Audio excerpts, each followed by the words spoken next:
Well, it's a real delight for me to be here beside Becky, and we are at Sedum Chicks, and this is your company, and you do sedums. I do sedums, I do sempervivums. Nice. Now, first of all, let's talk about that a little bit.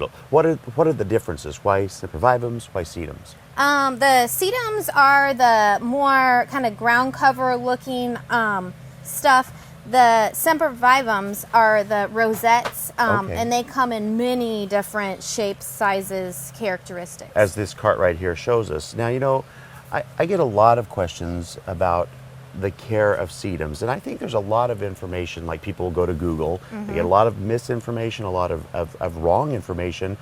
What do you guys suggest for them, and is there a range of conditions that they take?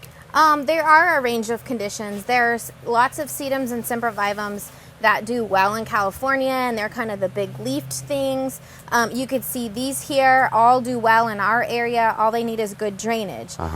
So these guys will take on whatever kind of water that they want, and then they'll let the rest drain off, as long as we have them a little bit mounded or in a well-drained container, that sort of thing. So you still don't want to get them where it gets soggy. They still need that drainage, but they can adjust. Yeah, definitely. What about shade? Are there ones for shade? Yeah, there are shade-tolerant types. And when somebody comes along and says, I have all day of shade, there's a few things that I like to pick out. But I kind of like to say, let's have a few hours of sun or more. And that's when they're going to do their most vibrant colors. They're going to show their textures and their characteristics most. And Sedum Chicks is known for some really fun things you do with sedums. You make some wonderful wreaths. You do these wonderful Hypertufa pots, the wall hangings. So let's run over to another place real quick and show how to pot one up. All right? All right. Now, Becky, these are just a few of the examples of what you all do here at Sedum Chicks with some of your sedums. Let's talk about these a little bit, because I think they're exquisite.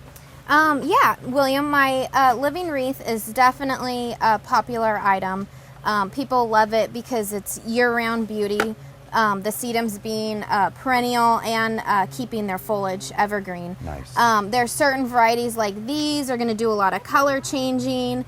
Maintenance-wise, these we want to keep them trimmed or pinched because then they'll stay nice and full. These guys are going to bloom all summer. Like watering something like this, like once or twice a week, I want you to soak it, give it a really nice drink so the inside, where the roots are, could really soak up the water.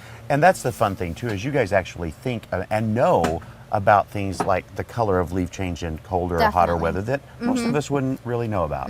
Stress is, what really changes their colors the most, and sedums do really well with stress. That's why they're fun. And probably why they work in small sized containers like this picture frame here, which is adorable. Thank you, yeah. And the coffee mug, it just something different, unique. Everybody has a taste, and we try to hit it all. And I see in front of you now Hypertufa, which your wonderful mom is a good friend of the show. Yes. And she works at Black Gold, and she does segments, and we've actually made pots like this. They're easy to make, but they do really, really well with sedums. Very well. It's kind of the English trough garden idea. Yeah. It is lightweight, concrete, something that you can buy at a show and actually carry home. And it has a lot of texture and stuff on the outside. And they're easy to plant, aren't they? Definitely. Easy to plant. I picked out some of my favorites here.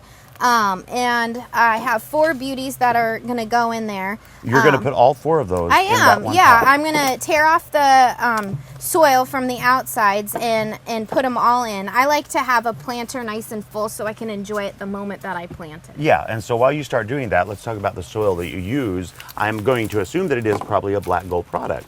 It is a Black Gold product. I actually use the Black Gold natural and organic product because with the sedums being so natural, coming from the rock cliffs on the coastlines and such, they don't want the, I like to call them the fake fertilizers because they don't need it. They don't want it. They don't want that kind of growth spurty type of thing.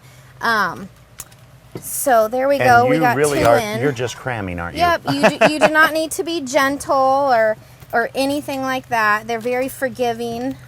Now, Becky, although you don't have a retail location, you can people that want to buy these can? Where do they get 'em? Definitely. Yeah, I'm at the Beaverton Farmers Market. Nice. And then I have other shows and stuff that I do. And you can check all that kind of stuff out on my website. It's just sedumchicks.com. So tell me about the varieties that you're using in this pot. Yeah, 4 varieties. The one that I'm pushing in right now, this guy, he's called Linear.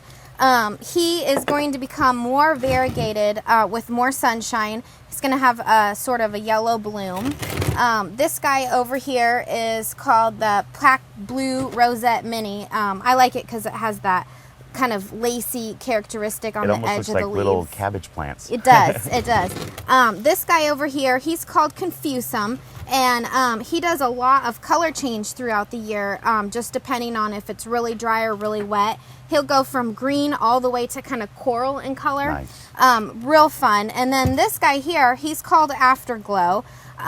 He gets a little bit more pale with lots more sunshine, but usually keeps that real red color with the white edges, kind of the frosted edges. And I'm assuming that watering would be similar to the other stuff you had mentioned about like the wreath, just maybe. Definitely. Once or twice a week, give it a nice big drink so it can gather up the water. And then it'll drain away, and that'll be what they love. Yep. Well, you know, for more information, you can go to gardentime.tv. We'll click you over to the website. You can find out when the sales are and when you can buy some of these beauties for your own garden. Thank you so much, Becky. Thank you, William.